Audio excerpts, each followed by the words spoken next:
दोस्तों, स्वागत है आपका उत्तराखंड भूमि क्लासेस में। तो क्लासेस चलिए, स्केलर के लिए मॉक टेस्ट 2 हमने लिया था, मॉक टेस्ट 3 रहने वाला है कल आपका। ठीक है, टाइमिंग मैं आपको ग्रुप में बता दूंगा, पेड ग्रुप को मैं आपको बता दूंगा कितने बजे से कितने बजे तक रहेगा। 2 घंटे के अंदर में आपको देने का पूरा प्रयास करना है। ठीक, तो अभी आप अगर हमारे पेड ग्रुप से जुड़ना चाहते हैं, 209 है फीस आपकी मॉक टेस्ट के लिए, जिसमें आपको 35 प्लस मिलते हैं चैप्टर वाइज और 5 प्लस मिलता है फुल लेंथ। ठीक है, लैंग्वेज रहती है ओनली हिंदी, ठीक है, इंग्लिश में नहीं है। और दूसरा बैच चला है 499 का, जिसमें आपको फुल सिलेबस के नोट्स मिलते हैं। दूसरे आपको चैप्टर वाइज MCQ मिलते हैं, वो भी PDF फॉर्मेट में, दोनों PDF फॉर्मेट में, और मॉक टेस्ट भी इसी में आपको मिलते हैं। ठीक है, टोटल आपके पास अभी बचे हैं 14 दिन। आज आपका 10 तारीख हो गया होगा, तो यहाँ पे अभी आपको 24 तारीख तक का ही आपके पास समय है। ठीक, क्योंकि 25 को तो आप लोगों को एग्जाम होने ही वाला है। तो अभी आप जितना भी हो सकता है रिवीजन पूरा कीजिए, जो बाकी आपको MCQ अभी भर भर के मिलेंगे। इससे पहले जो साइंस वाला पार्ट था वो हमने कंप्लीट कर लिया था कल की क्लास में। अगर जिन्होंने वीडियो नहीं देखी है, मॉक टेस्ट दिया हुआ है, कोई क्वेश्चन में कन्फ्यूजन था, तो वहाँ पे जाके आप लोग देख सकते हैं कि आपके कितने मार्क्स आ रहे हैं। चलो, अभी टाइम दूंगा आपको क्वेश्चन करने का। ठीक है, तो आपको सॉल्व भी करना है, हो सकता है लगे हाथ कमेंट भी कीजिए कि आपका आंसर ये आ रहा है। तो देखो, पहला क्वेश्चन आपको दिया हुआ है, 2 परिमेय संख्याओं के बीच कितनी परिमेय संख्याएं हो सकती हैं। देखो, 2 परिमेय संख्याओं के बीच कितनी परिमेय संख्याएं हो सकती हैं। एक एग्जाम्पल के तौर पर बोल रहा हूँ, 2 है और 3, 2 परिमेय संख्याएं हैं लगातार, इनके बीच में कितनी परिमेय संख्याएं हो सकती है। देखो कितनी हो सकती है, 2.1 भी परिमेय संख्या है, 2.2 भी परिमेय संख्या है, 2.3 भी परिमेय संख्या है। अब ऐसा नहीं कि 2.9 तक या 3 तक ही होगा। देखो, 2.11 भी परिमेय संख्या है, 2.22 भी परिमेय संख्या है, 2.31 भी परिमेय संख्या है, कुछ भी हो सकती है। तो टोटल अगर बात करेंगे, ऑप्शन देखो क्या दिया हुआ है, मात्र 1 होता है, 2 होते हैं, अनंत होता है, या 1 भी नहीं। तो राइट आंसर कितना हो जाएगा, अनंत इसका राइट आंसर हो जाएगा।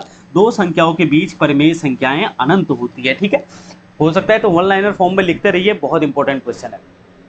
चलो अगला क्वेश्चन देख लीजिए।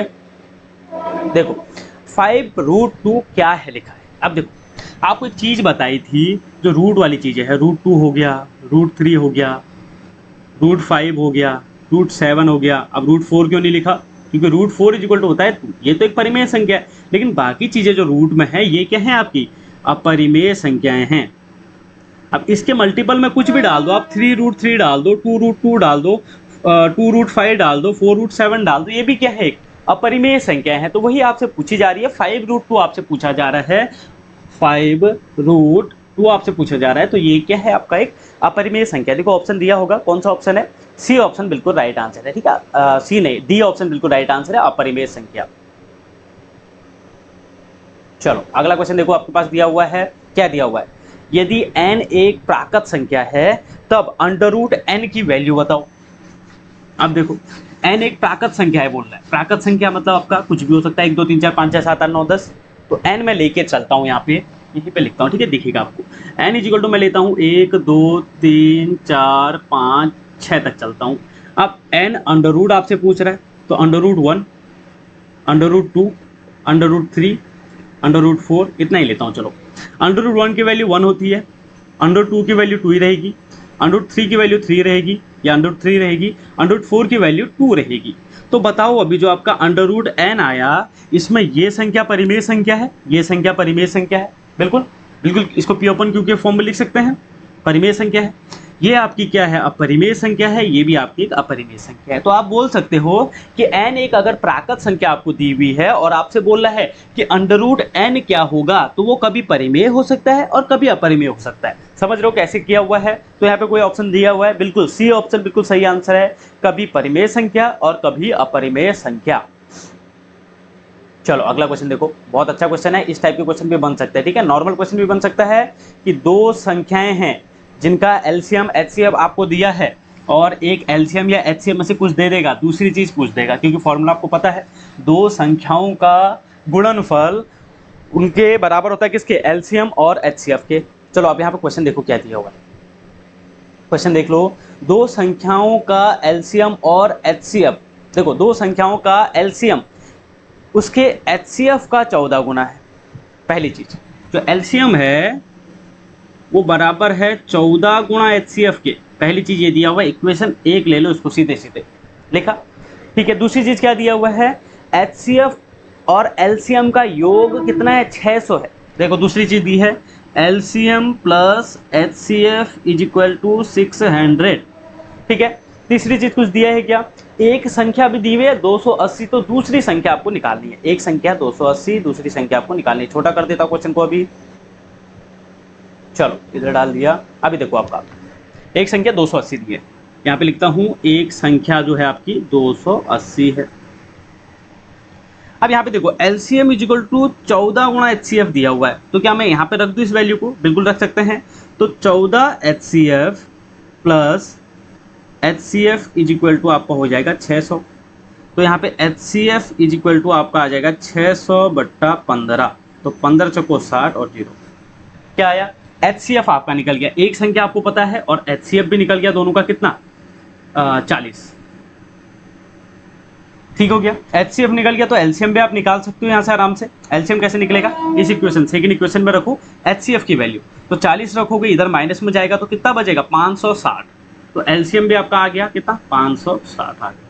अब फॉर्मूला आपको पता है, पहली संख्या गुणा दूसरी संख्या बराबर LCM गुणा HCF, पता ही है आपको। पहली संख्या आपको पता है 280 दी हुई है, गुणा सेकंड नंबर आपको निकालना है, ये नंबर है, ठीक है। LCM आपको दिया हुआ है कितना 560, अब भी निकाला हमने। HCF भी हमने निकाला 40 होता है, निकाल दो, 0 से 0 कट गया, ठीक है। यहाँ से काट दो इसको, किससे कटेगा 2 से, 4 से भी कट जाएगा।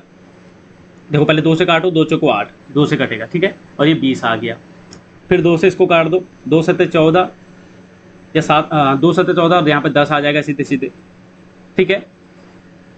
अब यहाँ पे देखो इसको क्या करोगे, इसको इरेज करता हूँ, इसको आपको सॉल्व कर लेना है, सिंपल सा हो गया, अभी कोई दिक्कत की बात नहीं है।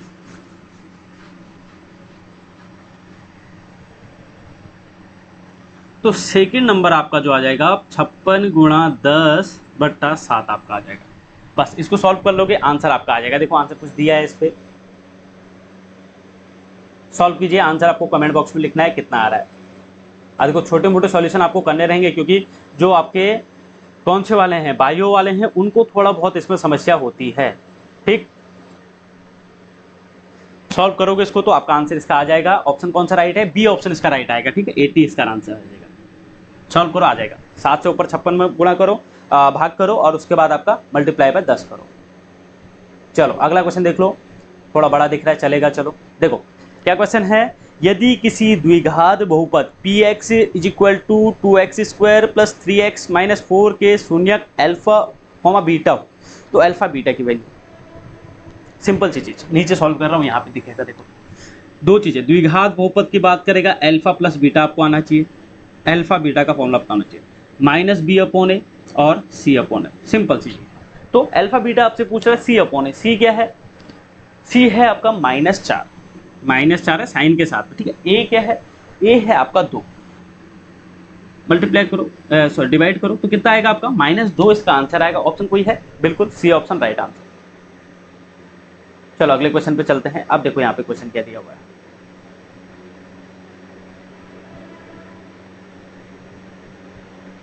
अब देखो बहुत लोग भूल गए होंगे इस क्वेश्चन को, काफी टाइम पहले कराया हुआ है।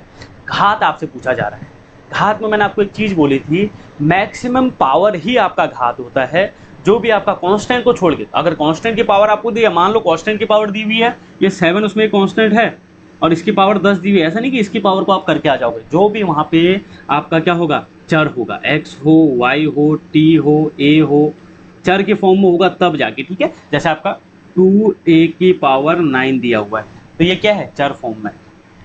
चलो तो यहाँ पे कितना आएगा, मैक्सिमम पावर क्या है, क्यूब है, आपको साफ दिख रहा है, तो y3, ठीक है। तो 3 इसका क्या हो जाएगा, आपका घात हो जाएगा। अब देखो ये क्वेश्चन बहुत लोगों को डाउट है, इस क्वेश्चन को देखो,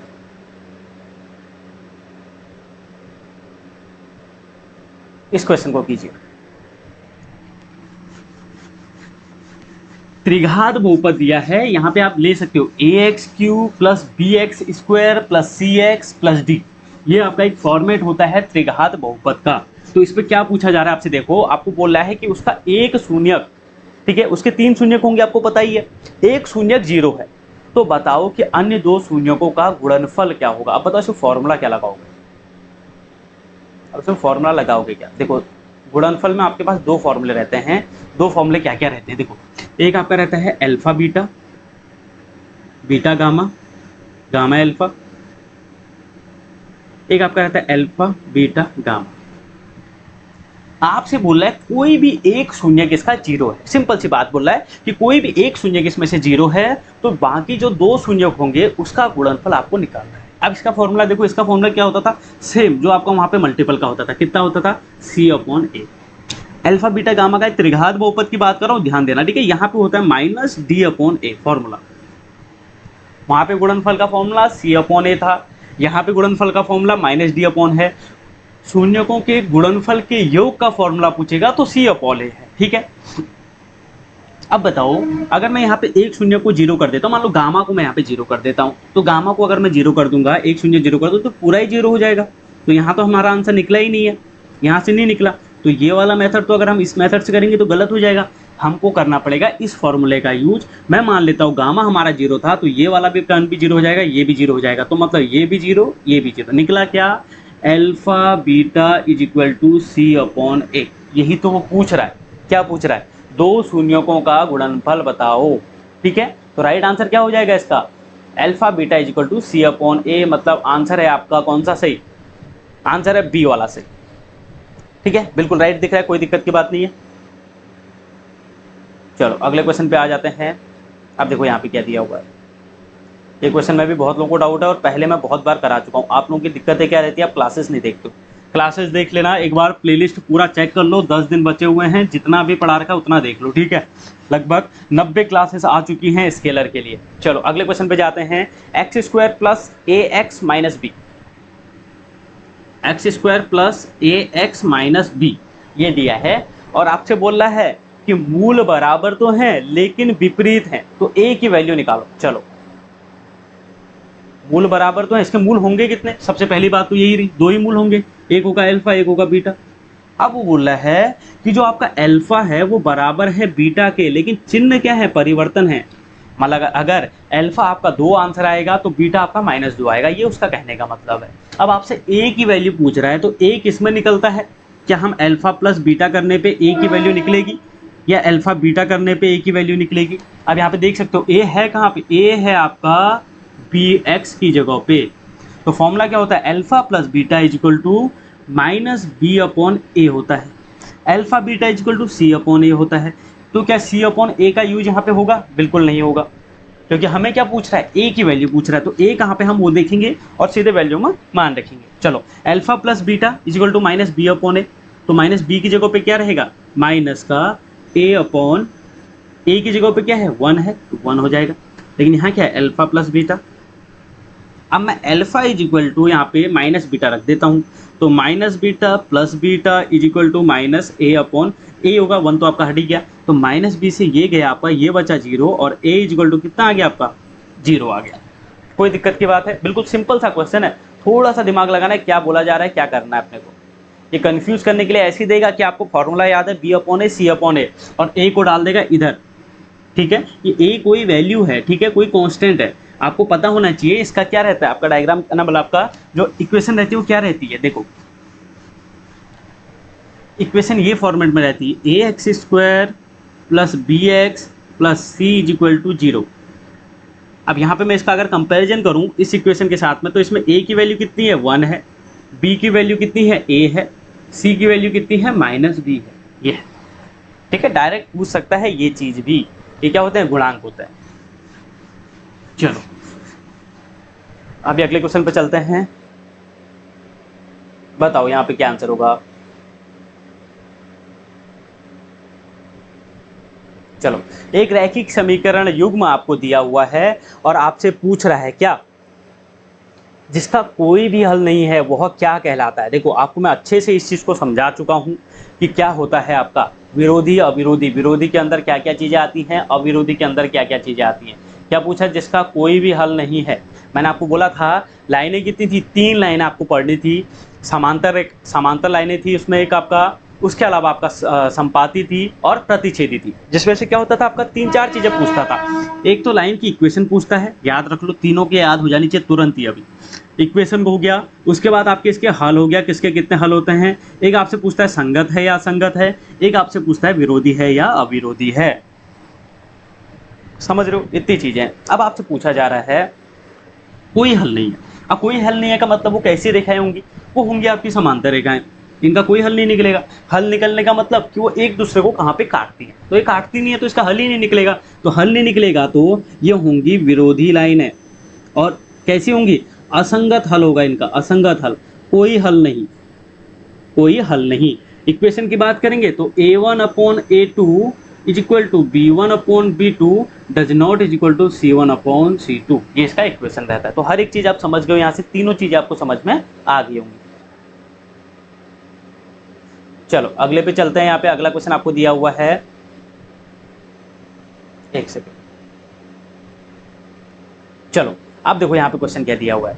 दो चर दिए हुए हैं x और y, रैखिक समीकरण ax plus by plus c equal to 0 के वास्तविक संख्याओं के समुच्चय में कितने हल होंगे। ठीक, अब आपको अच्छे से बता रखा है क्या चीज, क्या अगर द्विघात समीकरण है कितने हल होंगे, त्रिघात समीकरण है कितने हल होंगे, रैखिक समीकरण है तो कितने हल होंगे। अब ये हल, ये कैसा है, रैखिक समीकरण है। अब काफी लोग ये भी भूल चुके होंगे कि रैखिक समीकरण होता क्या था, जिसकी पावर एक होती थी, क्या, ax plus by plus c is equal to 0। घात कितनी है इसकी, एक है, मतलब पावर कितनी है, a है, एक है, ax की पावर 1, by की पावर 1, c तो है ही और इज इक्वल टू 0 है।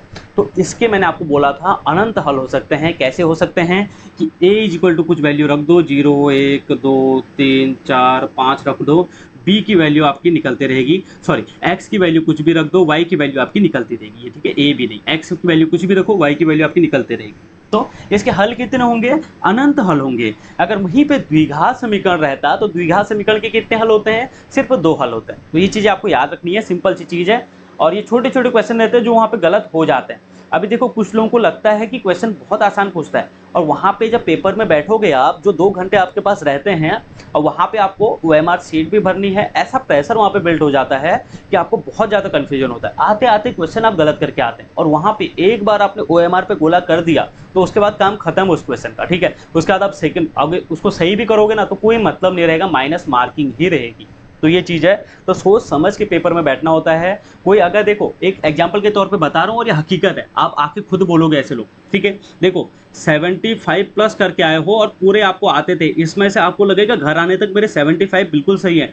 आंसर की देखोगे कम से कम 5 से 10 क्वेश्चन गलत हो जाते हैं, और अगर 10 क्वेश्चन गलत हो गए तो देख लो आप कहाँ से कहाँ आ गए, 65 पे आ गए। और जो 10 क्वेश्चन के आपको कटने वाले हैं, कितने मार्क्स, 2.5 मार्क्स वो भी कटने वाले हैं, नंबर कितने आ गए, 62.5, ठीक है। ये नंबर आ जाते हैं। अब यहाँ पे सिलेक्शन हो जाना थोड़ा टफ हो जाता है। आप करके इतना आए थे, कॉन्फिडेंस भी था अपने पे कि हाँ मैंने अच्छा पेपर दिया हुआ है, ये क्वेश्चन आसान भी है, ठीक है। तो यहाँ पे यही समस्या है, ये चीज़ें मत करना कि मुझे सब कुछ आता है, ये तो बहुत आसान क्वेश्चन है और वहाँ पे आराम से बन जाएंगे। बहुत गलतियाँ होती हैं, पेपर दे के आओगे खुद पता चलेगा, आते आते क्वेश्चन भी गलत होते हैं। इसीलिए आपके जो मॉक टेस्ट लिए जा रहे हैं, ऑनलाइन लिए जा रहे हैं, और उसी टाइम के दौरान लिए जा रहे हैं कि आप 2 घंटे में इसको करके दो।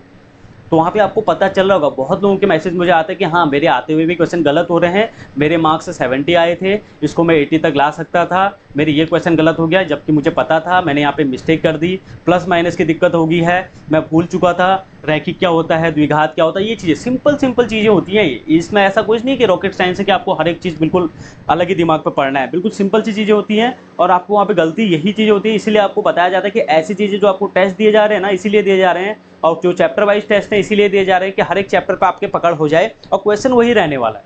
अब आप बोलोगे क्वेश्चन रिपीट हो रहा है, अब रिपीट ही होगा, क्वेश्चन चीज ही एक ही है। अब आपसे यहाँ पे समांतर रेखाएं आपका और संपाती रेखाएं और प्रतिच्छेदी रेखाओं का क्वेश्चन आएगा, वो तो रिपीट ही होना है, क्वेश्चन एक ही है, उसमें और बनेगा क्या। मैं अभी 4-5 चीज़ आपको बताया था, वही चीज़ें होने वाली है। चलो अभी यहाँ पे क्या है, x और y रैखिक समीकरण ax plus by plus c equal to 0 है। इसका कितने हल होंगे, मैंने आपको अभी बोला इन्फिनिटी। ऑप्शन है क्या, ऑप्शन कोई भी ऑप्शन नहीं है। देखो 1 2 3 या इनमें से कोई नहीं, तो इनमें से कोई नहीं राइट आंसर है, ठीक है। चलो अभी एक चीज और आपको बोलनी थी, इसके बाद जो क्लास आएगी, काफी लोगों की डिमांड थी आपको जो इंसाइक्लोपीडिया बुक है उसको कैसे पढ़ना है।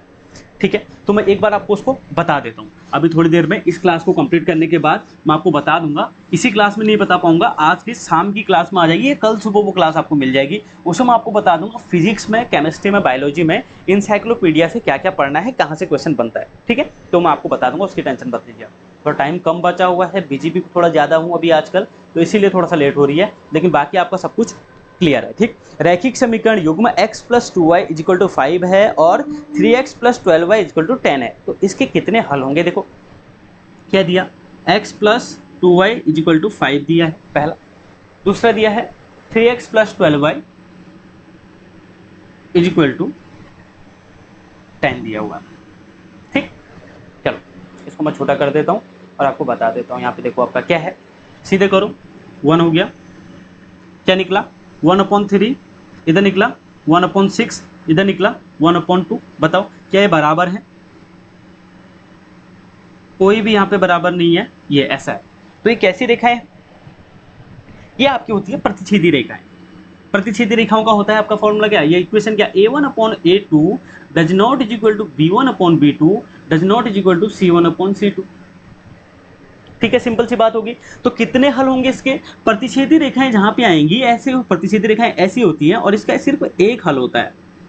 ठीक है, सिर्फ एक हल होता है, तो कोई दिक्कत की बात नहीं। कितनी आपकी, कौन सा ऑप्शन सही है, बिल्कुल यहाँ पे एकल हल होगा, ए ऑप्शन ही इसका बिल्कुल राइट आंसर है। ठीक है, चलो अब देखो क्या बोल रहा है,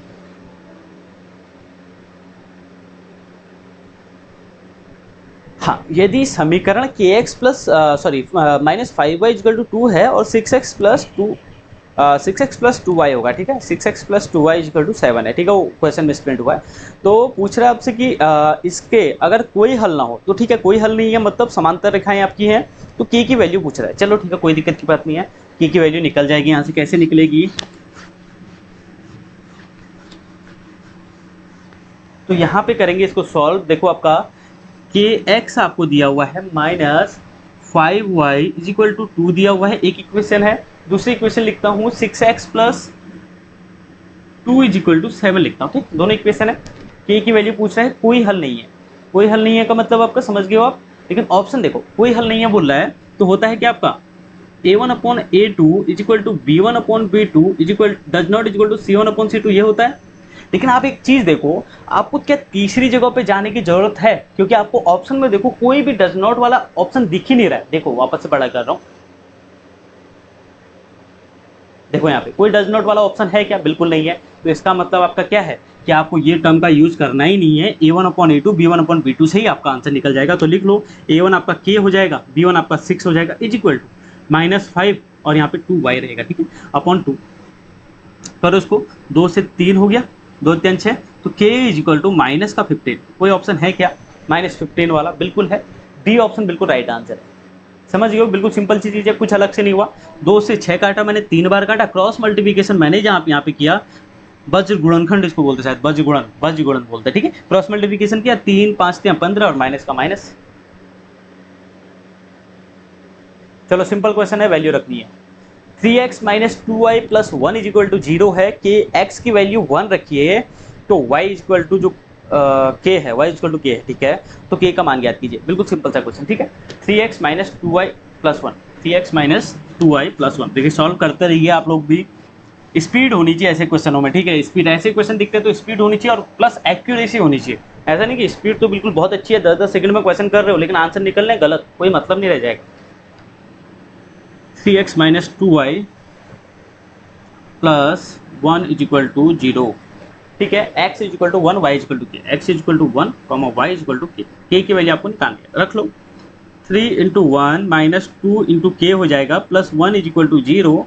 तो यहाँ पे -2k मैं सीधे लिखता हूँ, 3 हो जाएगा, 4 इधर आ जाएगा, तो k = आपका हो जाएगा -2। ठीक, यहाँ पे k माइनस नहीं प्लस निकल रहा है। देखो यहाँ पे यही गड़बड़ हुई है। क्या गड़बड़ हुई है, इक्वेशन सही है क्या,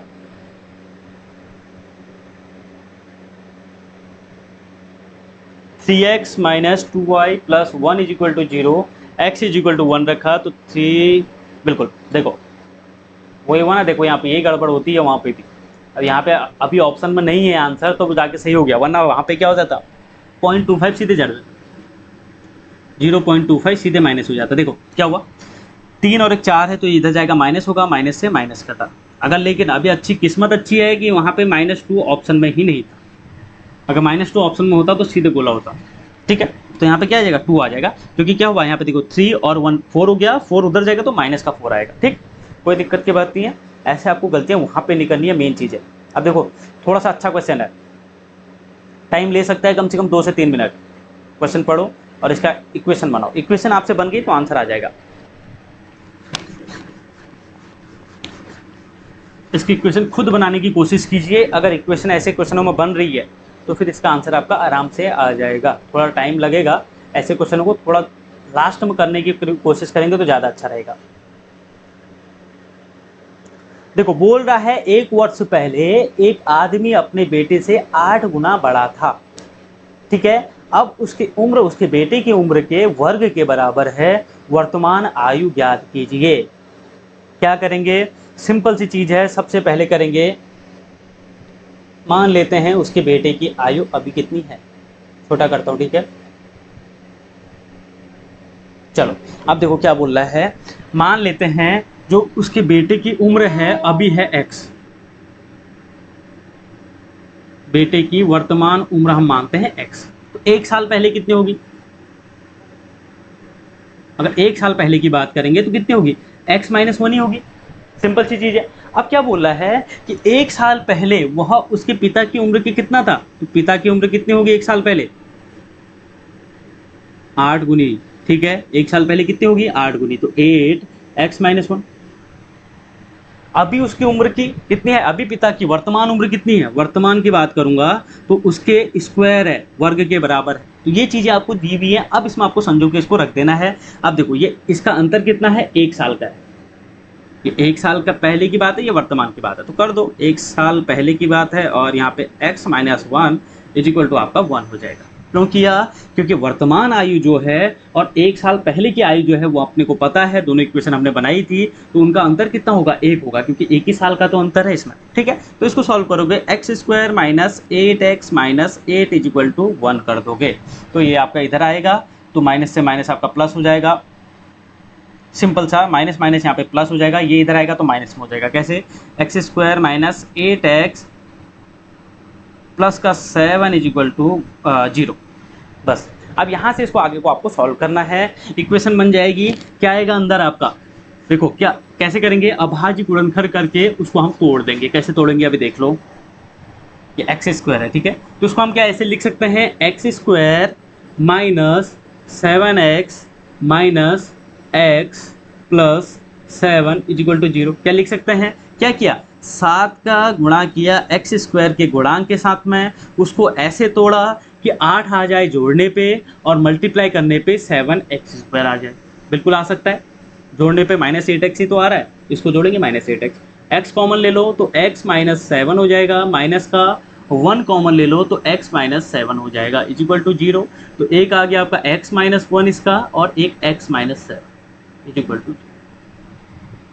तो आप देखो x - 1 करेंगे तो x = 1, अब पिता की उम्र 1 साल तो नहीं होगी, तो इसको सीधे सीधे हटा दो, तो x - 7 = 0, तो x = 7 हो जाएगा। तो वर्तमान में कितनी आयु है, ये तो बच्चे की वर्तमान की आयु निकल गई है, लेकिन उसके पिता की कितनी है, x² है, तो उसके 7 × 49 वर्ष आपका निकल जाएगा पिता की आयु, पिता की वर्तमान आयु।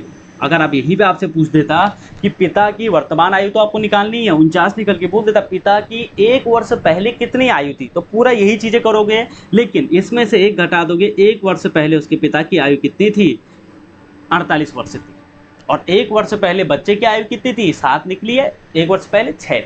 सिंपल सी चीज है। ठीक है, इक्वेशन बनाना मेन था इसमें बस आपका।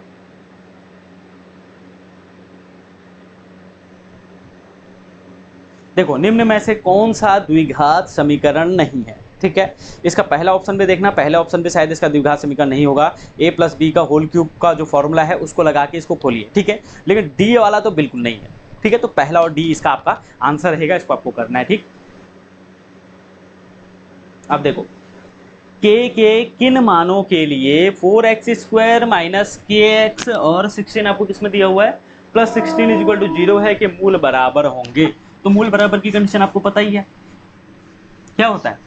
मूल बराबर में हमारा आ जाता है विविक्तकर या फिर आपका विवेचक, ठीक है, वो होता है आपका डी। और फॉर्मूला क्या है, D is equal to B square minus 4ac। मूल बराबर होते हैं, जो विविक्तकर है वो हो जाता है 0, मतलब B square minus 4ac is equal to हो जाता है 0। सिंपल सी चीज है। अब यहाँ पे देख लो b क्या है, माइनस के है, और 4 इंटू 16 इंटू 4 माइनस के का square 4 into 16 into 4 equal to 0, यही चीज़ है। तो k इक्वल टू के हो गया स्क्वायर, और इसको निकाल दो आपका 16 और 4 चुको 16 गुणा 16 आया। स्क्वायर में हटा देता हूँ, अंडर रूट डाल देता हूँ, क्या आ जाएगा। अगर प्लस माइनस में दिया है तो कोई बात नहीं है, प्लस माइनस 16 इसका आंसर आ जाएगा। ठीक है, क्या दिया है देखो, प्लस माइनस 16 दिया है ना, बिल्कुल। देखो प्लस माइनस 16 अभी बोलेंगे कुछ लोग कि प्लस माइनस 16 तो दिया ही नहीं है। जो सेकंड ऑप्शन है वो क्या है आपका, प्लस माइनस 16 होगा। ठीक, प्लस डी जो आपका है प्लस का 16 है और माइनस का 16 है, तो राइट आंसर बी ऑप्शन। चलो डायरेक्ट फॉर्मूला पूछा है इस बार। एपी आपको दी हुई है कि प्रथम पद ए और पदांतर डी हो तो एनवां पद कौन सा होगा। फॉर्मूला पता ही आपको क्या है, एनवां पद a n is equal to a plus n minus 1 into d, पता है ना फॉर्मूला, सिंपल सी बात है। कौन सा फॉर्मूला सही है इसमें से, a plus n minus 1 into d, B option बिल्कुल राइट आंसर। ठीक, चलो अब देखो क्या दिया हुआ है, समांतर श्रेणी 72 63 54 डॉट डॉट डॉट कौन सा पद शून्य है, 8वां पद 9वां पद 10वां पद 11वां पद। ठीक, सिंपल सा वही फॉर्मूला यूज होने वाला है। समांतर श्रेणी ए आपको पता है, ए क्या पता है इस बार 72 है, डी क्या है 72, 63 में से आपको 72 घटाना है, डी कितना निकल जाएगा आपका, देखिए यहाँ से आपका a2 माइनस a1, 72 में से 63 घटाइए तो 9 होगा, तो माइनस का 9, डी आपका माइनस का 9। कैसे निकाला, a2 माइनस a1 या फिर आपका b2 माइनस b1। ठीक, चलो अब आपसे बोला कौन सा पद शून्य होगा। मैं मान लेता हूँ कि इसका nवां पद होगा शून्य। ठीक है, हम ले लेंगे क्या, इसका nवां पद शून्य होगा, तो a n is equal to 0 हो जाएगा, is equal to a plus 72 minus a plus n minus 1, nवां पद 0 है, 1 इंटू डी क्या है माइनस का 9 है।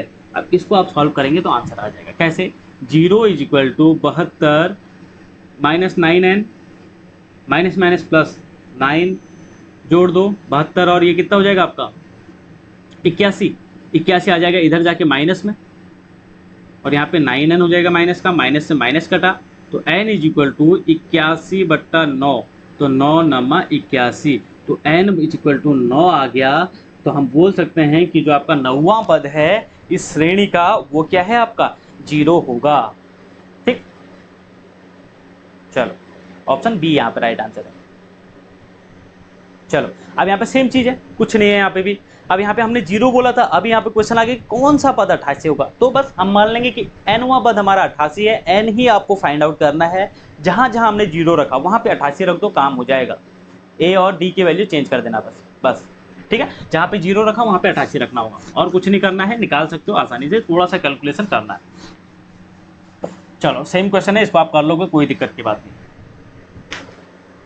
अभी अगले क्वेश्चन पे चलते हैं।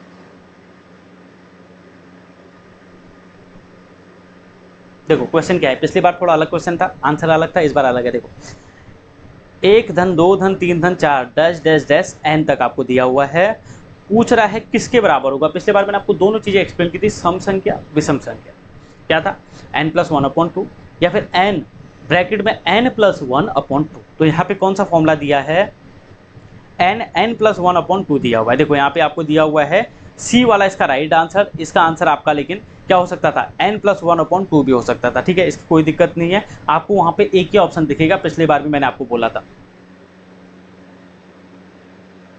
चलो अभी आगे ट्रिग्नोमेट्री के क्वेश्चन।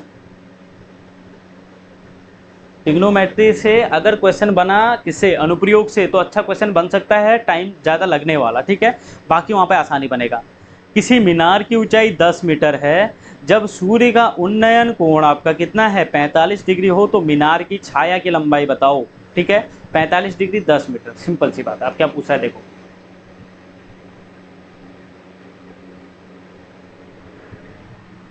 मीनार ये रहा 10 मीटर का, उन्नयन कोण कितना है 45 डिग्री, यही तो दिया हुआ है। ठीक है, ये आपका हो गया ए बी सी, ये आपसे पूछा जा रहा है एक्स है, क्या होता है लंब बट्टा आधार क्या होता है 1045, सिंपल सी बात है 1045 इज इक्वल टू लंब क्या है 10 है, आधार क्या है x है, 1045 की वैल्यू कितनी होती है 1, 10/x, x is equal to 10 metre.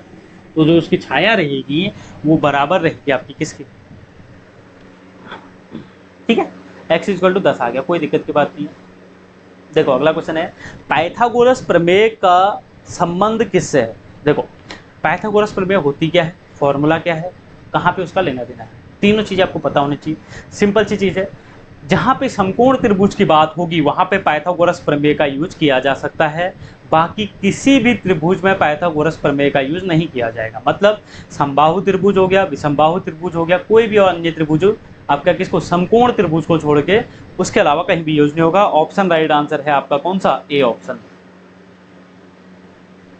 चलो अब यहाँ पे देखो क्या दिया हुआ है, देखो इसको फॉर्मूले मैंने आपको एक फॉर्मूला कराया था, आप उस फॉर्मूले से भी कीजिए और फॉर्मूले को कमेंट बॉक्स में भी लिखिए। एक समबाहु त्रिभुज ABC की भुजा 12 सेंटीमीटर की है तो इसकी ऊंचाई ज्ञात कीजिए। अब यहाँ पे हम यूज करेंगे किसका, कॉन्सेप्ट का। अगर मान लो आपको फॉर्मूला याद ही नहीं है, 12 सेंटीमीटर दिया है ठीक है, और हाइट की पूछ रहे, चलो 12 सेंटीमीटर, ये आपका एक समबाहु त्रिभुज है ABC, ये भी 12 सेंटीमीटर, ये भी 12 सेंटीमीटर, ये भी 12 सेंटीमीटर। अब मैं यहाँ से डाल देता हूँ इस पर एक लंब डाला, ये आपको पता है कि ये एक दूसरे को क्या करते हैं, आपको इसको प्रॉपर्टी आपको पता होनी चाहिए। तो ये 6 हो जाएगा, ये 6 हो जाएगा, ये हाइट आपसे पूछ रहा है, तो h आपसे पूछा जा रहा है, ये बन गया आपका समकोण त्रिभुज, ये वाला त्रिभुज जो है ये बन गया समकोण त्रिभुज। तो यहाँ पे क्या होगा 12 का स्क्वायर बराबर लंब का स्क्वायर h का स्क्वायर प्लस 6 का स्क्वायर हो जाएगा। तो आपको h का स्क्वायर निकालना है तो 12 का स्क्वायर माइनस 6 का स्क्वायर कर दीजिए। h आपको निकालना है तो 12 का स्क्वायर 144 हो जाएगा, माइनस 6 का 36 हो जाएगा, माइनस करोगे तो आंसर आपका इसका निकल जाएगा। कितना निकल रहा है 36, 4 40 और यहाँ पे अंडर रूट के अंदर 108 आएगा शायद ये आपका, ठीक है। फिर इसके अभाज्य गुणनखंड कर दीजिए क्योंकि वहाँ पे आपको 108 में नहीं दिखेगा आंसर, देखो 108 ही आ रहा होगा। 36 हो गया, 4 और जुड़ेगा 40 और 4 44 बराबर, 2 से जोड़ो 2 पंजे 10, 2 चौको 8, 2 से 2 दूना 4, 2 सत्ते 14, 3 से 3 नंबर 27, 3 से 3 तिया 9 और 3 से 1, जो सेम जोड़ा है बाहर निकाल दो, बाकी अंदर ही रखो। एक 2 बाहर निकाल दो, चलो निकाल दिया, एक 2 बाहर, एक 3 बाहर निकाल दो, गुणा 3 बाहर निकाल दिया, एक 3 अंदर बचा है इसको अंदर ही रहने दो। कितना आ गया 6√3 आ गया इसका आंसर हाइट, ठीक है। समझ गए हो ना कैसे किया। आंसर आपको अगर ये दिया रहता अंडर रूट के अंदर 108 तो वहीं पे आपको रुक जाना था, लेकिन नहीं दिया है, आपको इस फॉर्म में दिया है तो कैसे निकालोगे, उसके अभाज्य गुणनखंड कर दो। स्क्वायर की बात करेंगे, अगर अंडर रूट है तो 2 2 हम बाहर निकाल देंगे 2 2 के जोड़े में, अगर क्यूब रूट होता तो 3 3 के जोड़े वाला बाहर निकलता, ठीक। थोड़ा स्पीड करा रहा हूँ, ये चीज़ आपको देखो किसी को अगर समझ में नहीं आ रही है तो आपको एक बार और वापस से देखना है। देखो इसका आंसर कौन सा हमने निकाला था 6√3, ठीक है। कौन सा ऑप्शन है, बी ऑप्शन। चलो, 2 समरूप त्रिभुजों के संगत भुजाओं का अनुपात 4:9 है। समरूप की बात कर रहा है, याद रखो, ठीक। 4:9 है। उनके क्षेत्रफल का अनुपात, पिछले वाली वीडियो में हमने क्या किया था, क्षेत्रफल दिया था और त्रिभुजों के संगत भुजाओं का अनुपात निकाला था। वहाँ पे मैंने आपको समझाया था जब ऐसे क्वेश्चन आएंगे डायरेक्ट कुछ सोचना नहीं है। अभी क्या दिया हुआ है, भुजाओं का अनुपात दिया है, क्षेत्रफल ज़्यादा ही होगा, सीधे सीधे स्क्वायर कर दो आंसर हो जाएगा, ठीक है। वापस से समझा रहा हूँ, त्रिभुज समरूप त्रिभुज की भुजा दी होगी, क्षेत्रफल पूछेगा तो डायरेक्ट स्क्वायर कर दो, अगर क्षेत्रफल दिया है और भुजा पूछेगा तो अंडर रूट कर दो। तो यहाँ पे स्क्वायर करो, कितना हो जाएगा 4 चको 16 और अनुपात 81। कौन सा ऑप्शन है, बी ऑप्शन बिल्कुल राइट आंसर है। क्वेश्चन, x = -5 का आरेख कैसी सरल रेखा होगी, ठीक है। x अक्ष के समांतर, y अक्ष के समांतर, मूल बिंदु से जाती भी, या इनमें से कोई नहीं। x = -5, ठीक है। x = -5 यहाँ पे करते हैं।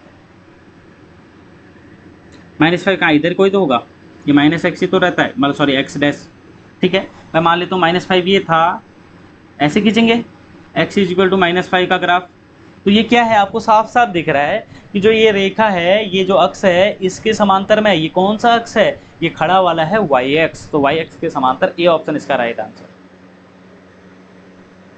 चलो इस क्वेश्चन को आपको खुद करना है, थोड़ा लंबा क्वेश्चन करेंगे। कैसे, देखो आपको दी हुई है 4 बिंदुएं दी हुई है, 4 बिंदु दी हुई है ए बी सी डी। देखो इतना लंबा क्वेश्चन वैसे आएगा नहीं, लेकिन अगर आ गया तो आपको इसको करना है लास्ट में, क्योंकि थोड़ा सा टफ हो जाएगा। टफ क्या हो जाएगा, टाइम लगेगा। देखो ठीक है, क्वेश्चन क्या दिया है, क्वेश्चन दिया हुआ है आपको 4 बिंदु दिए हुए हैं, बोल रहा है कि ये क्या निर्माण करेंगे। ठीक है, ये शीर्ष दिया हुआ है, बोलेंगे इससे क्या बनेगा। तो क्या बनेगा, देखो आपका बिंदु दिया है 0, -2, 3, 1, 0, 4, -3, 1। कैसे निकालोगे, कोई भी 2-2 बिंदु करके आप ले लोगे, हर एक 2 बिंदु को आपको निकालना पड़ेगा दूरी, डिस्टेंस आपको निकालना पड़ेगा। कैसे, x2 - x1 का whole square plus y2 - y1 का होल स्क्वायर। अब ये कितनी बार निकालना पड़ेगा आपको, आपका A B, B C, C D, D A 4 बार निकालना पड़ेगा, तब आप बताओगे कि क्या है। अब अगर चारों बार बराबर आ गया तो देखो अब आपका क्या हो सकता है, दोनों ऑप्शन राइट आंसर हो जाएंगे। फिर कौन सा, वर्ग भी हो सकता है, लेकिन समचतुर्भुज भी हो सकता है। अब वहां पे क्या करोगे, फिर कैसे निकालोगे, तो फिर आपको निकालने पड़ेंगे विकर्ण। क्या, AD वाला निकालना पड़ेगा, BD निकालना पड़ेगा। अगर दोनों अलग अलग आते हैं तब तो समचतुर्भुज है, अगर लेकिन वहां पे भी विकर्ण भी सेम आ जाते हैं तो ये क्या है, आपका एक वर्ग है। तो आपको ये निकालना है वर्ग, इसका आंसर आएगा। मैं आपको इसका बता देता हूँ, जो भुजा है वो कितने आएगी, भुजा आएगी इसके √18। सॉल्व करना, इस फॉर्मूले पे वैल्यू रखिए, भुजा आएगी चारों √18 आएगी। और अगर विकर्ण की बात करूँ तो विकर्ण आपका इसका आएगा 6। ठीक है, सॉल्व करना, यहाँ पे टाइम वेस्ट ज़्यादा नहीं करना, इसमें वैल्यू रखनी है, आंसर आएगा आपका। ठीक है, बता दिया आपको क्या आएगा, विकर्ण आएगा 6 आपका, और जो भुजा है वो आएगी आपकी √18। इसको कर जरूर लेना, कैलकुलेशन गलत नहीं होनी चाहिए इसकी।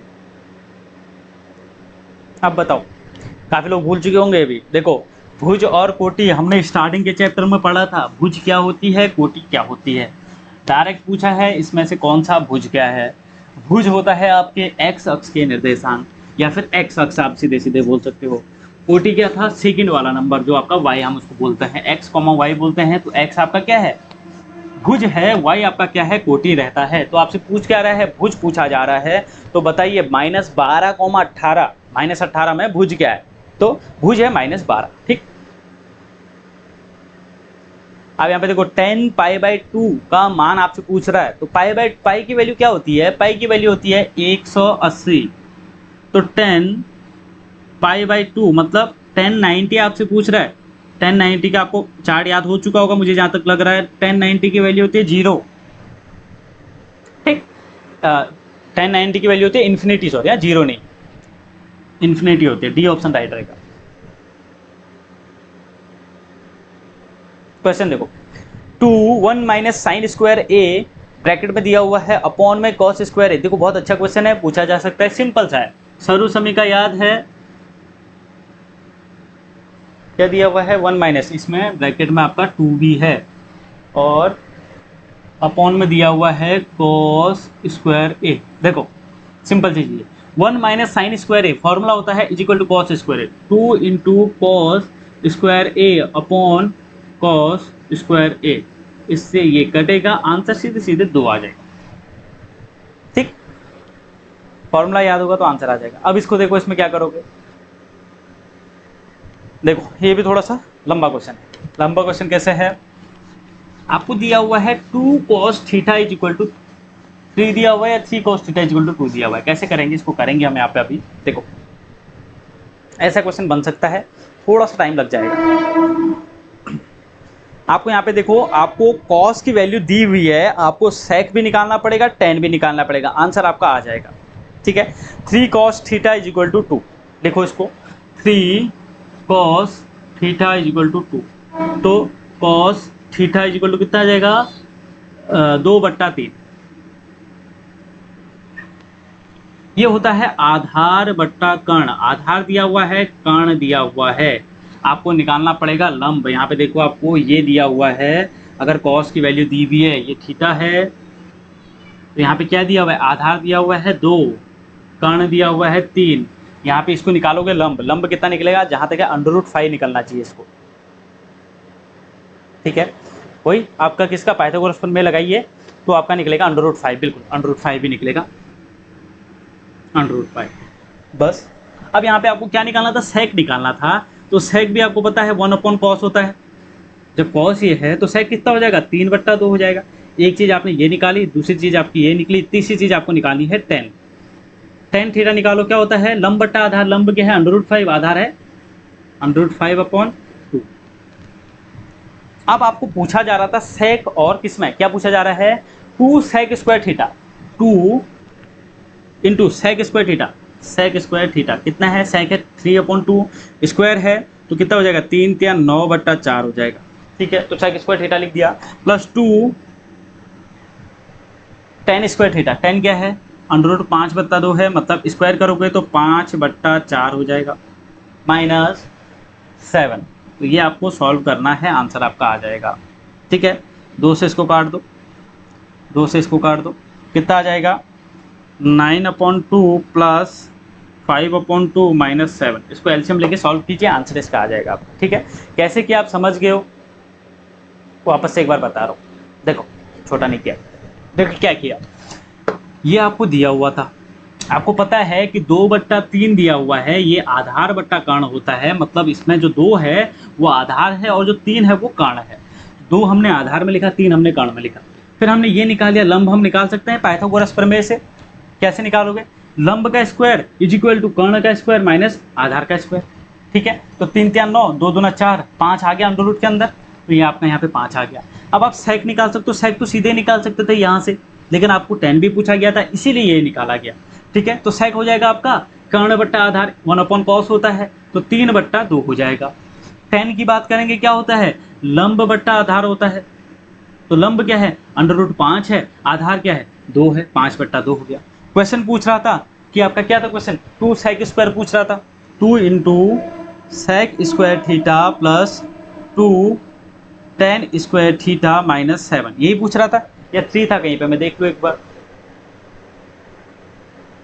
2 ही था। ठीक है, 2 sec square theta plus 2 tan square theta -7, तो tan स्क्वायर थीटा की जगह इसका स्क्वायर कर दो, sec स्क्वायर की जगह इसका स्क्वायर कर दो, काम आपका हो जाएगा। ठीक है, सिंपल है, कोई दिक्कत की बात नहीं है। थोड़ा सा बड़ा हो सकता है क्वेश्चन, टाइम लेने वाला, लेकिन इतना टफ नहीं है। चलो अगला क्वेश्चन करो। यहाँ पे थोड़ा सा मिस्टेक क्या हुई है, 2 sin 2 थीटा इक्वल टू दिया हुआ है आपको, उसके अलावा आपको पूछ रहा है जो 6 है ना, वो 6 नहीं, वो थीटा की वैल्यू पूछ रहा है। देखो, पेपर में भी क्वेश्चन में कहीं ना कहीं पे मिसप्रिंट हो सकता है, लेकिन उस क्वेश्चन को आपको छोड़ना नहीं है, क्योंकि आयोग कभी कभी क्या करता है, जिन्होंने अटेम्प्ट किया होता है उसी को मार्क्स देता है, या फिर क्वेश्चन हटाता ही नहीं है। 2 sin 2 theta equal to √3, 2 sin 2 theta equal to √3। चलो, sin 2 थीटा इक्वल टू √3/2। आपसे पूछा क्या जा रहा है, थीटा की वैल्यू। ठीक, यहाँ पे करता हूँ, तो sin 2 थीटा इक्वल टू, ये वैल्यू किसकी होती है, sin 60 की, sin 60, sin से sin गया, तो 2 थीटा इक्वल टू आपका हो गया 60, और थीटा इक्वल टू आपका कटेगा ये 30 बार, तो 2 थीटा इक्वल टू हो गया 30 डिग्री। आंसर क्या आ गया, थीटा इक्वल टू 30। ठीक है, कौन सा ऑप्शन है, ए ऑप्शन राइट आंसर। चलो अगला क्वेश्चन दिया हुआ है, 12 मीटर ऊंचे खंबे की जमीन पर पड़ रही छाया 4√3 है। दोनों चीज दी हैं, क्या दिया, लंब भी दे दिया और आधार भी दे दिया। उन्नयन कोण इस बार आपसे पूछ रहा है, इस बार आपसे एंगल पूछ लिया, थोड़ा सा अलग टाइप का क्वेश्चन है। चलो करके देखते हैं। यहाँ पे आपको दिया है 12 मीटर खंबा है, और यहाँ पे आपको दिया है 4√3 है। पूछ रहा है कि ये एंगल बताओ कितना होगा। यही है, सिंपल है क्वेश्चन, 4√3 और 12 मीटर। अब देखो छोटा करता हूँ, अब आपको पता होना चाहिए, दोनों चीज़ें आपको दिए तो कौन सा एंगल हम लगाएंगे पहले। यहाँ पे क्या हम लगाएं, साइन लगाएं, कॉस लगाएं, टेन लगाएं, क्या लगाएं। देखो आपको दिया हुआ है लंब, आपको दिया हुआ है आधार, तो सीधे सीधे 10 लगेगा, तो tan थीटा हम मान लेंगे लंब बट्टा आधार 12/4√3, 4 से कटेगा 3 बार, tan थीटा इक्वल टू 3 को क्या लिखोगे, √3 × √3 लिख सकते हैं, कोई दिक्कत की बात नहीं। अपॉन में √3 पहले से ही ये कटा, तो tan थीटा इक्वल टू √3 को क्या लिख सकते हैं, tan 60, tan 60 की वैल्यू होती है √3, थीटा से थीटा सॉरी tan से tan कटा, theta equal to 60 degree, 60 degree answer. Simple था, कोई दिक्कत की बात नहीं है। चलो अगला क्वेश्चन देख लीजिए। आप देखो यहाँ पे क्या है, भूमि से 100 मीटर की ऊंचाई तथा 60 डिग्री का उन्नयन कोण पर उड़ती हुई एक पतंग की डोरी की लंबाई क्या है। देखो क्या पूछ रहा है, डायग्राम बन जाए, क्या पूछ रहा है वो पता चल जाए, आंसर आपका आ जाएगा।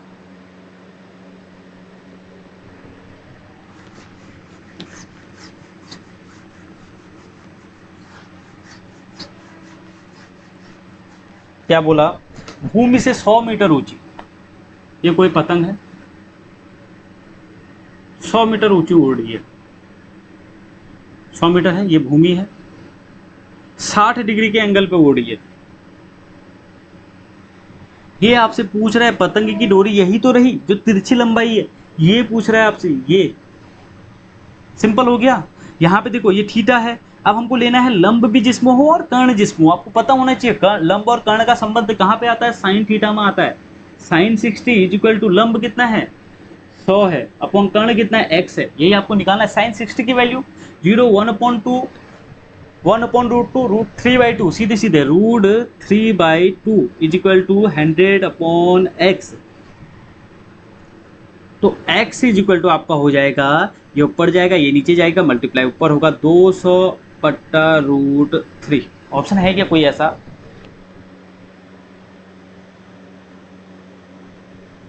बिल्कुल सी ऑप्शन बिल्कुल राइट आंसर, 200/√3। ठीक, अब देखो क्वेश्चन बहुत आसान है, सीधे इसके लिए पेन भी आपको उठाने की जरूरत है। सूर्य का उन्नयन कोण जब किसी सीधे खड़े खंबे की छाया और उसकी ऊंचाई के बराबर होगी, कौन सा उन्नयन कोण होगा ऐसा कि जिसमें छाया और लंबाई बराबर होगी। करके भी दिखाता हूं और इसी पे करते हैं, क्योंकि ऐसी चीज ही है। पतंग हटा देता हूं, बोल रहा है कि ये कौन सा एंगल होगा, ये कौन सा एंगल होगा जिसमें ये भी बराबर हो ये भी बराबर हो। तो देखो अगर हम करेंगे, ये बराबर कहाँ पे होंगे, देखो 45 पे बराबर होंगे। कैसे, लंब और आधार का संबंध की हम बात करेंगे तो हमारा आता है 10 पे, और इसको हमें एक लाना पड़ेगा। जब एक होगा तभी ये संतुलन अवस्था में आएगा, ये और ये बराबर होगा। अगर ये थोड़ा बहुत भी ऊपर गया तो इसमें फिर चेंजेस हो जाएगा। तो 45 डिग्री एक ऐसा एंगल है जहाँ पे छाया भी, जो लंबाई है वो भी, और छाया भी, दोनों बराबर होंगे। ठीक है, छाया और लंबाई की बात की जा रही है यहाँ पे, ये नहीं कि कर्ण की बात की जा रही है, ये नहीं, यहाँ ये अलग चीज है। यहाँ पे लंबाई की और उसकी छाया की बात की जा रही है। लंबाई हमेशा ऐसे रहेगी, छाया हमेशा इस तरीके से रहेगी। तो ये आपको याद रखनी है, लंबाई ये वाली चीज है और छाया ये वाली चीज है। तो 45 डिग्री यहाँ पे राइट आंसर रहेगा। देखो इस क्वेश्चन में बहुत लोगों को डाउट था, यदि दो वृत्त एक दूसरे को बाहर से छूते हैं तो दोनों वृत्त से एक साथ गुजरने वाली स्पर्श रेखाएं कितनी होंगी। ठीक है,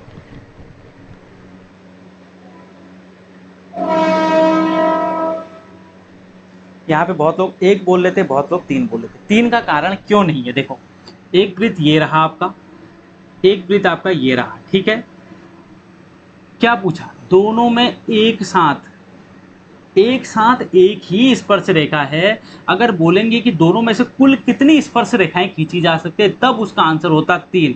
लेकिन जहां पे बोल दिया कि एक साथ खींची जा रही हैं, और वो मतलब ये आप बोलना चाह रहे हैं कि एक साथ एक ही पॉइंट पे जहां पे दोनों को काटे, ये पूछने का मतलब है। अगर कुल पूछेगा तो वहां पे आ जाएंगी आपकी 3 रेखाएं। ठीक है, सिंपल सी चीज है, समझ गए होंगे किस तरीके से बोला जा रहा है।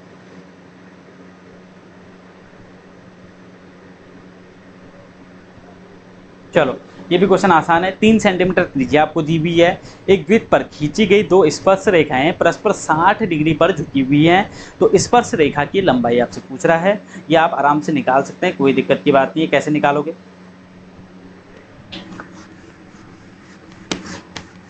स्पर्श रेखा की प्रॉपर्टी आपको पता है। पहली बात, स्पर्श रेखाएं क्या होती है, बराबर होती है। दूसरी बात, स्पर्श रेखा पर अगर त्रिज्या खींची जाती है तो कैसी होती है, वो होती है उस पर लंब। बस ये 2 प्रॉपर्टी आपको पता है तो आपका काम हो जाएगा। प्लस तीसरी चीज, एक प्रॉपर्टी और है कि जो यहाँ पे झुकाव होगा स्पर्श रेखा का, ठीक है, वो अगर वहां पे हम उससे बीच में से काटे त्रिज्या पे ऐसे, ये आपका कितना होगा, ये आपका होगा 90 डिग्री, ये भी 90 डिग्री। ये आपको 3 सेंटीमीटर दिया है, 3 सेंटीमीटर दिया है। टोटल देखो, ये टोटल आपको 60 डिग्री दिया हुआ है टोटल। तो ये लेकिन अलग अलग हम करेंगे तो 30 डिग्री ये हो जाएगा, 30 डिग्री ये हो जाएगा। ये लंबाई आपसे x पूछी जा रही है, ठीक है। और क्या क्या दिया हुआ है इसमें,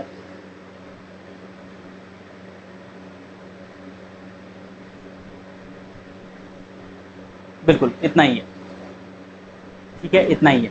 अब यहाँ पे देखो आपसे पूछा क्या जा रहा है, सीधा यहाँ पे आप फॉर्मूला वही वाला लगाएंगे। ये क्या है आपका, एक चीज ध्यान रखना, इस पे ये है तो ये आपका क्या हो जाएगा, लंब हो जाएगा, हो जाएगा। ये आपका क्या, सॉरी लंब नहीं, ये आपका आधार हो जाएगा, आधार हो जाएगा। ये आपका लंब हो जाएगा, ये आपका क्या हो जाएगा, कर्ण हो जाएगा। आधार कैसे हुआ, क्योंकि उस पर पड़ा है 90 डिग्री। 90 डिग्री के सामने वाला कर्ण होता है, उतना याद रखना बस, हो गया। तो आधार आपको निकालनी है, एंगल आपको दिया हुआ है। आधार और लंब में किसका होता है, तो tan 30 इज इक्वल टू आपका कितना हो जाएगा, लंब बट्टा आधार। लंब है 3, आधार है x, वैल्यू निकाल दो, 1/√3,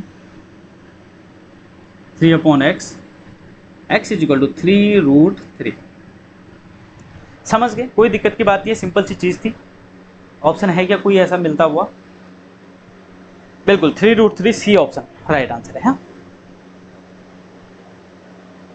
चलो, किसी वृत्त के व्यास के दोनों किनारों से खींची गई स्पर्श रेखा हमेशा होती है, कैसी होती है, समांतर होती है, लंबवत होती है, एक दूसरे को काटती है, या इनमें से कोई नहीं।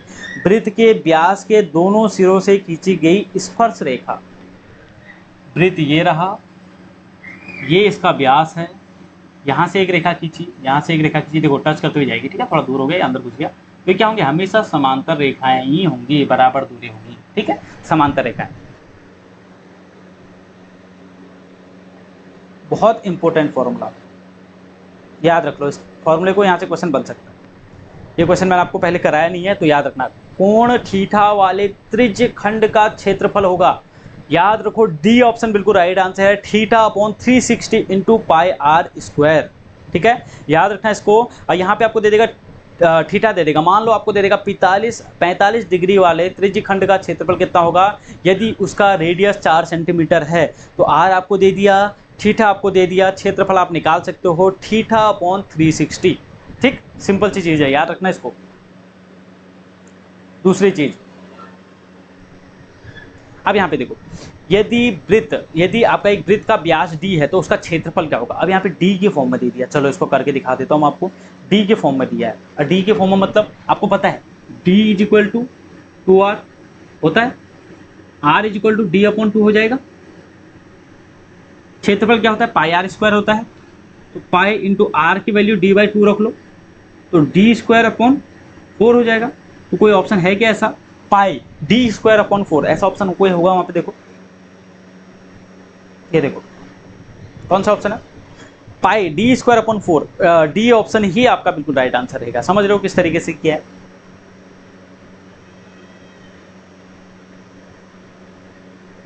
वही क्वेश्चन आया देखो अभी आपका, 21 सेंटीमीटर त्रिज्या वाले वृत्त के उस चाप की लंबाई क्या होगी, ठीक है, चाप की लंबाई पूछ रहा है, और लंबाई क्या होगी यदि वृत्त पर केंद्र पर वह 60 डिग्री का कोण अंतरित करती है। अब यहाँ पे थोड़ा सा लगाया, यहाँ पे क्या पूछा आपसे, वृत्त के चाप की लंबाई पूछा। यहाँ पे आपको वो नहीं पूछा जा रहा है कि आपको पूरा यहाँ पे त्रिज्य खंड का क्षेत्रफल नहीं पूछा जा रहा है, ठीक है। तो इसका फॉर्मूला याद रखना, चाप का अगर पूछेगा, मैं छोटा कर देता हूँ, चाप की लंबाई अगर पूछेगा तो यहाँ पे देखो सिंपल सा फॉर्मूला है, चाप की लंबाई देखो, यहाँ पे चाप की लंबाई लिख लो, θ/360 × 2πr, ये क्या है, चाप की लंबाई है। और त्रिज्य खंड का क्षेत्रफल वाला फॉर्मूला क्या था, θ/360 × πr²। बस दो फॉर्मूले याद रखो, बहुत इंपॉर्टेंट है, क्वेश्चन बन सकता है। अब यहाँ पे आपको दिया गया था वो देख लो, त्रिज्या आपको दी है, कर सकते हो आराम से, कोई दिक्कत की बात नहीं है। त्रिज्या आपको दी है, आर की जगह पे वैल्यू रखो, पाई आपको पता ही है, थीटा भी आपको दिया है 60, तो चाप आपका निकल जाएगा, ठीक है। दो घनों के आयतन का अनुपात, घन का आयतन क्या होता है, a³ होता है, ठीक है। तो मतलब 1:3 आपका भुजा हो गया, ठीक है। तो उनके पृष्ठीय क्षेत्रफल का अनुपात, सिंपल सी चीज़ है। पृष्ठीय क्षेत्रफल क्या होता है, 6a² होता है, ठीक है। देखो करके दिखा देता हूँ उसको कैसे करेंगे आप। घन के आयतन का अनुपात दिया हुआ है, इतने में करता हूँ। घन के आयतन का अनुपात होता है A1³ अनुपात A2³। दिया कितना है, दिया है 1:27, ठीक है, 1:27 दिया हुआ है। तो A1 अनुपात A2 कितना हो जाएगा, निकाल दो क्यूब रूट, ठीक है, अलग अलग होगा, एक का एक ही होगा, 27 का 3 होगा। घन का पूछ रहा है पृष्ठीय क्षेत्रफल, 6A1² A2², 6 गुणा A1 का स्क्वायर 1 ही होता है, 6 गुणा A2 का स्क्वायर 3 3 9 होता है, 6 से 6 कटो, 1:9 आंसर, ठीक है। 1:9 आंसर है क्या यहाँ पे कहीं पे, बिल्कुल 1:9 यहाँ पे राइट आंसर इसका हो जाएगा, ठीक है। चलो अगले क्वेश्चन पे चलते हैं। अगला क्वेश्चन देखो आपका, चलो ये आधा ही आया हुआ है, देखो यहाँ पे दिया हुआ है, इसको चलो खुद ही आपको करना है। सिंपल मैं आपको फॉर्मूला बताता हूँ, फॉर्मूला बेस है, कुछ नहीं है। देखो क्या दिया हुआ है, दिया हुआ है आपका एक शंकु का आयतन कितना दिया हुआ है, 1570 सेंटीमीटर क्यूब दिया हुआ है। यदि इसके आधार का क्षेत्रफल 314 है, आधार का क्षेत्रफल मतलब शंकु का आधार क्या होगा, शंकु का आधार हो जाएगा एक आपका क्या, वृत्त, ठीक है। तो ये आपका हो जाएगा शंकु का आधार का क्षेत्रफल πr² का आपको दिया हुआ है 314 सेंटीमीटर स्क्वायर है। इसकी ऊंचाई h आपको निकालनी है। तो क्या हो जाएगा, शंकु का आयतन 1/3 πr² होता है, यहाँ पे मैं लिख के दे देता हूँ आपको, 1/3 πr² होता है ये πr², और इसकी वैल्यू भी आपको कुछ दी हुई है, कितना दिया हुआ है 1570, πr² की भी दी हुई है, 1/3 πr² की वैल्यू कितनी दी हुई है 314 गुणा h = 1570। बस इसको निकाल दो। अभी आपका क्या निकालोगे, 1/3 गुणा 314 गुणा h बराबर 1570, इसको सॉल्व करोगे आंसर आपका आ जाएगा, ठीक है। चलो अब सिंपल सी बात है, शंकु की आपसे पूछी जा रही है क्या है, आयतन का फॉर्मूला। अभी हमने यूज किया आयतन का फॉर्मूला 1/3 πr²h, तो यही इसका आयतन होता है। डायरेक्ट मैं बोला था आपको कि डायरेक्ट शंकु हो गया, गोला हो गया या आयत वृत्त हो गए, इनसे डायरेक्ट फॉर्मूला भी बनता है, ठीक है। तो इस तरीके के क्वेश्चन भी बन सकता है। चलो प्रथम 5 विषम संख्याओं का माध्य पूछ रहा है। प्रथम 5 विषम संख्याएं होंगी क्या, 1 होगा, 3 होगा, 5 होगा, 7 होगा, 9 होगा, ठीक है। यही होंगी प्रथम 5, इनको जोड़ दो सबको और अपॉन में कर दो 5, कितना आएगा 7 और 9 हो जाएगा 16, 16 17 18 19 20 और 5 25, ये आ जाएगा 25/25, 25/25 आ जाएगा, मतलब 5 आ जाएगा आपका। कैसे किया देख लो, छोटा कर रहा हूँ, ठीक है। जोड़ा यहाँ पे 1 3 5 7 9/5 हो जाएगा, तो 25/5 कितना हो जाएगा आपका, सीधे सीधे 5 आंसर आ जाएगा।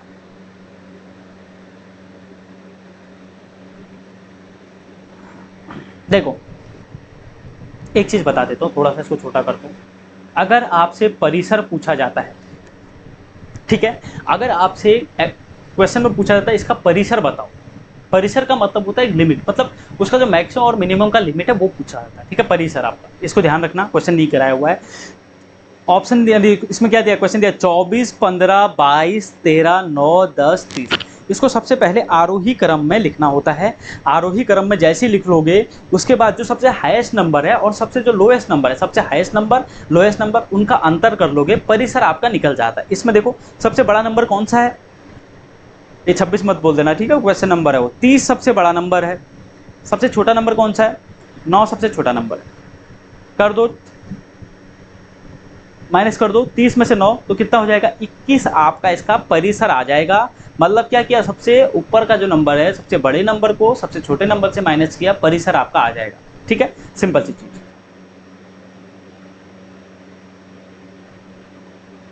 क्वेश्चन में पढ़ के सुना देता हूँ, हो सकता है थोड़ा सा ब्लर आए। किसी बारंबारता बंटन में बहुलक आलेख द्वारा निम्नलिखित में से किसके द्वारा निर्धारित किया जाता है। ठीक है, बारंबारता चक्र को, उसका क्या दिया ऑप्शन में, तोरण को या फिर बारंबारता बहुपद को या आयत चित्र को। आयत चित्र इसमें आपका राइट आंसर रहेगा। किसी बारंबारता बंटन में बहुलक आरेख द्वारा निम्नलिखित में से किससे निर्धारित किया जाता है, तो आयत चक्र से। ठीक, चलो अगला क्वेश्चन।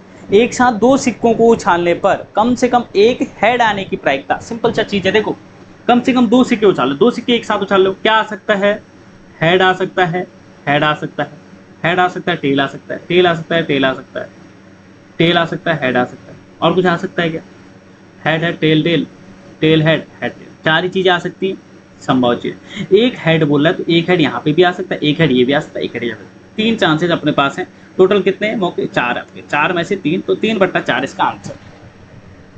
ठीक, क्वेश्चन देखो, एक पासे में जिस पर 1 2 3 4 5 6 नहीं लिखा हुआ है, ABCDEF लिखा हुआ है, मतलब 6 कोने तो हैं उसके पास, मतलब 6 आपके 500 ग्राम है उसके पास, तो उसको एक बार फेंका जाता है तो ए आने की प्रायिकता क्या होगी। तो सिंपल सी चीज है, एक बार फेंकेंगे तो एक ही चीज आएगी, तो एक अपने पास ए आने की प्रायिकता पूछा है तो 1/6 से इसका सीधे सीधे आंसर हो जाएगा।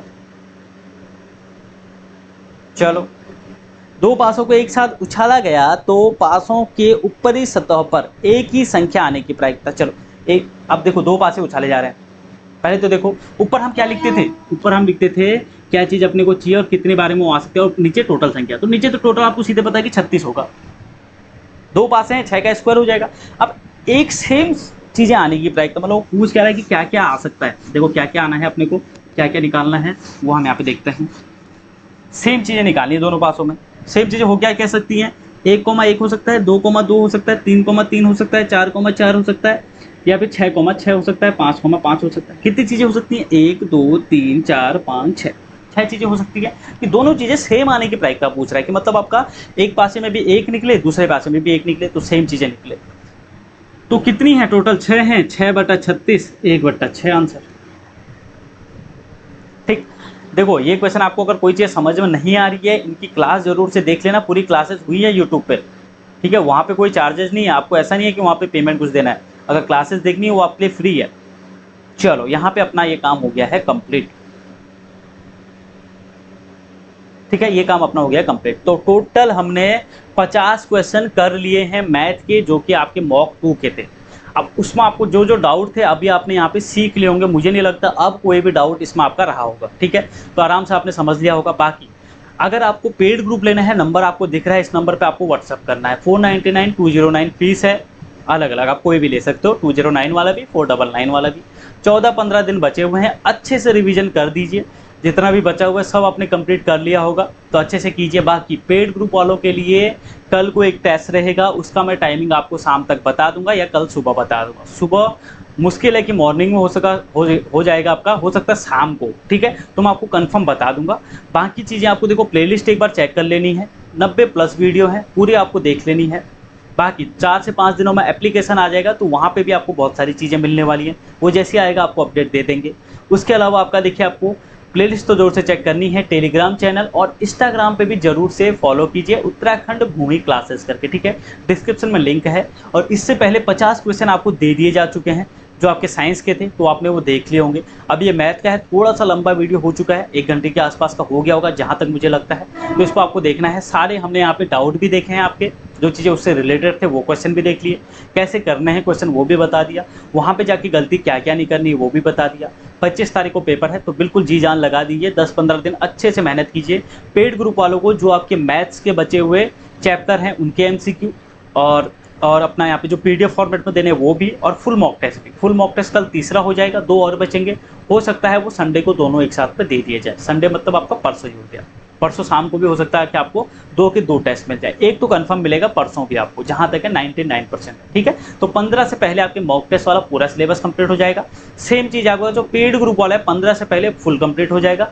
जितने भी डाउट रहेंगे उसका सिर्फ डाउट पे बात करेंगे, क्योंकि नई नई चीज़ें आपको पढ़ते नहीं रहनी है। अगर लास्ट टाइम तक नई चीज़ें पढ़ोगे तो बहुत ज़्यादा कन्फ्यूजन होता है, ये दिक्कतें आपको नहीं करनी है, क्योंकि फिर सिलेक्शन से थोड़ा बहुत पीछे हट सकते हो, ठीक है, अगर ऐसे काम करोगे तो बिल्कुल अभी आपको रिवीजन अच्छे से करना है। बाकी मैं पेड ग्रुप वालों को बोलते रहता हूँ कि आपको रिवीजन करना ही करना है, ठीक है। तो यही चीज़ है, वीडियो को एंड करेंगे, फिर मिलेंगे अगले वीडियो में। Thank you so much.